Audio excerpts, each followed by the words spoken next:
Today we're answering the question on every entrepreneur's mind, how to make sure my logo doesn't suck. I'm going to share with you the 5 S's to ensure your logo does not suck the life right out of your brand. And we're going to talk about some famous and not so famous logo changes down the years and what prompted them. Now, I can't violate their copyright by showing you the logos in the video, but rest assured these logos are so ingrained in your mind through consistency that you will see them every time I mention the name. Check it out. Also, be sure to stay with me to the end. I have a free gift for you that will help you design a logo that won't suck the life out of your brand. So, what is a logo? Yeah, it's a symbol that announces your brand. It's what everybody kind of thinks.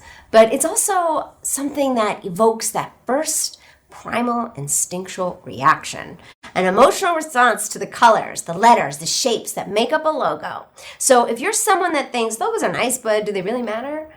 Can't I just pick my favorite colors and symbol that I like? Just think of the flag of your country.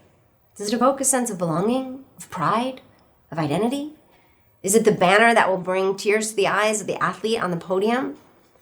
Is it the standard that the soldier is willing to lay down their life to protect? Is it the identity that soars proudly in front of many front porches around the globe? That's emotional. And guess what? Your brand's logo can perform exactly like your country's flag, inspiring emotion, belonging, identity, pride, and even their protective instincts. All very powerful motivations to stay loyal to your brand. So let's get right to it. Graphic designer Saji Habib puts it so well. A logo is not communication. It is identification. Take that one in. Human beings are emotional creatures, and we make emotional choices instinctively rather than logically. Consider the fact that one cola drink is much like another, and blind taste test situations have often demonstrated that brand loyalists cannot identify their preferred drink correctly. But what is it that makes us demand a Coca-Cola versus a Pepsi, and then express our disappointment that the preferred option is not available? It isn't the taste, though that may be a tiny part of it. It is the way you feel when you hold that cup or that can. Over the years, some very specific emotions have become associated with that drink. Your memories, your experiences, your feelings, your aspirations, all unite to create that almost visceral reaction you have to that brand and its logo. There is a comfort, a consistency, a sense of belonging in logos. That logo is the starting point of the instinctive feelings or emotional ties around a brand. This is the reason people are happy to wear brand logos on their hats, their t-shirts, even on one of their biggest investments, their car. I've seen it tattooed into their arms. There is a sense of community, a shared experience that the logo is the common thread that runs through that feeling or that experience. The simpler the story the logo tells, the stronger the logo.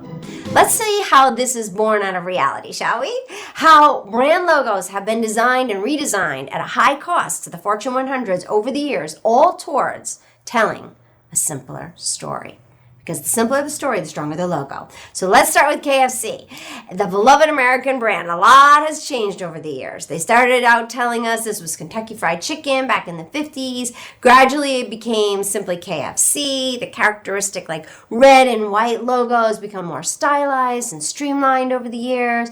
And at some point, the logo transformed into something that instantly recalled the bucket to mind. It made us crave the feeling of that familiar container in our hands and that taste of that fried chicken.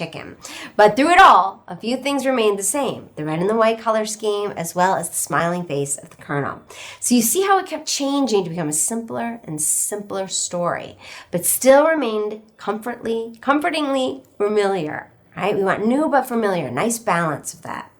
Now let's talk about Apple. We have to talk about Apple because they're like a $600 billion brand on the world stage. So let's talk about Apple. Usually, back in 1976, their logo looked a lot like Newton sitting under an apple tree reading a book with a fluttering ribbon even around that said Apple Computer Company. It all seemed a little 19th century. Soon, though, it was a multicolored apple with a bite taken out of it, and the word apple inserted into that bite. And then by the mid-80s, it was just a multicolored bitten into apple, which I'm sure you can picture now. And soon there was just the monochrome apple that we all recognize instantly now. It got a lot simpler with every redesign. Now, the Apple logo makes more than a serious style statement. It tells a simple story quietly, elegantly, even unequivocally. It keeps the Apple brand promise of streamlined, eloquent excellence, beautiful in its simplicity. Similar is the evolution of the Adidas logo. In 1949, it was a shoe with spikes and the words Adolf Dassler Adidas Sportschuhe. Okay, sorry if I mispronounced any of that. There was a lot packed into that logo. Then by the 70s, the logo was just Adidas with that characteristic 3-letter leaf shape. In the 1990s, it became those characteristic 3 slanting lines that increased in size above the lettering. Now it's a circle with 3 stripes cutting through. So you see how brands become simpler, more direct, more stylized, and more impactful as they evolve. You have the opportunity to start that way right away, to brand right from the start. Now that you are in on the secret power of logos, over time, brands spent millions to understand that logos didn't have to tell the whole story or give every detail of what a brand does. The job of the logo is to elicit that instinctive, subjective, emotional reaction. The job of the logo is much like the flag. It's a symbol of identity. As brands became more and more familiar and beloved, it also became unnecessary to include every detail. Just a particular color scheme and some strokes, as there was an instant recognition that connected. Like Starbucks, it went from a fairly detailed, even some people were calling it ugly mermaid. I didn't think it was ugly, but with 2 tails and the words Starbucks coffee, tea, and spices, to what we see today, that instantly recognizable long-haired figure in a green and white circle. They went for a symmetrical design, and symmetry telegraphs to our brains healthy. Images just like human faces that are symmetrical and balanced are interpreted by the viewer as a healthy and trustworthy face. Ever notice when you see someone who's not symmetrical, you feel the urge to take a quick look and just check, see if you're in danger or not? It's like a compulsion. And as soon as you see they're not a danger, they're just not symmetrical, you kind of like smile and you kind of look away sheepishly for staring a little bit. But it was your biological instinct that attracted you to compulsed you to see what did that symmetry mean? Because in our brains, it translates to health if it's symmetrical, and if it's not, to possible danger. So if you want to dig right down to the heart of the matter, it means that person has a higher likelihood to produce healthy babies with you. It goes that deep. I tell you, it's deep instinctual. Logos are very powerful. So what is the right logo for your brand, and how you can avoid the most common mistakes when it comes to creating that logo that's just right for what your brand has to say?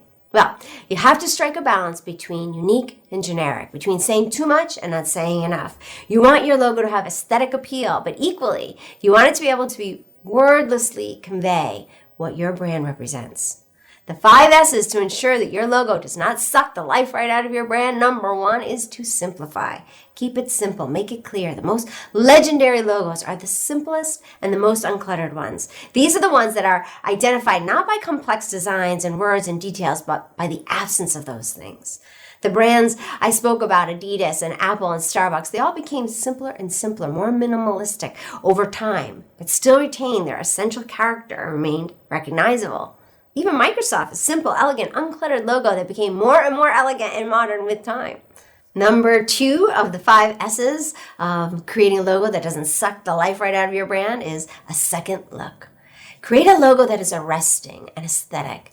Let it be something that catches the eye in a good way. Let it be something that will either incite curiosity to know more or something that is memorable, which is going to stick in their mind. For instance, Baskin-Robbins went from complete Baskin-Robbins with 31 in between to a simpler BR with the pink 31, worked in the blue B and the R. The playful lettering snags the attention, warrants a second look, and the colors tempt you with the promise of strawberry and blueberry, 31 flavors, right? Number 3, be a soloist. Be unique, distinctive, different. Stand out in a crowd. Do your research and create something that is unique enough to look interesting and inviting to your ideal audience. Imitation may be the best form of flattery, but it's a no-no when it comes to creating your brand logo. That Starbucks logo is like nothing else around. Only KFC has the Colonel. He's one of a kind. Number 4, opt for symmetry. Symmetry is balance. It is equilibrium. And as I mentioned before, symmetry gets interpreted as healthy in our minds. It does not disturb the senses. There's a symmetry in nature, in architecture, in design, and in art. It is pleasing and comforting to see symmetry. Airbnb used to be air, bed, and breakfast, but that gave away to the much more simplified Airbnb.com and to a simpler, more elegant, clear, symmetrical logo with the distinctive stylized A that looks as if it's inviting you in with folded hands. And our 5th S for not sucking the life right out of your brand is story. Your logo should be evocative. It should say something and hint at more. The M in McDonald's went through this transition, and that very solitary M tells the story. It's all about the fries, people. They are the Golden Arches, right? They're known for their golden French fries. And Burger King actually had a king with a giant glass sitting on a burger at some point. But thankfully, they changed it to a simpler story. The one about, their big product, the one that's also in their name, the burger. And here's another thing. When you want to keep this in mind. When designing or redesigning a logo, it is likely to be misinterpreted. Or could there be something lost in translation?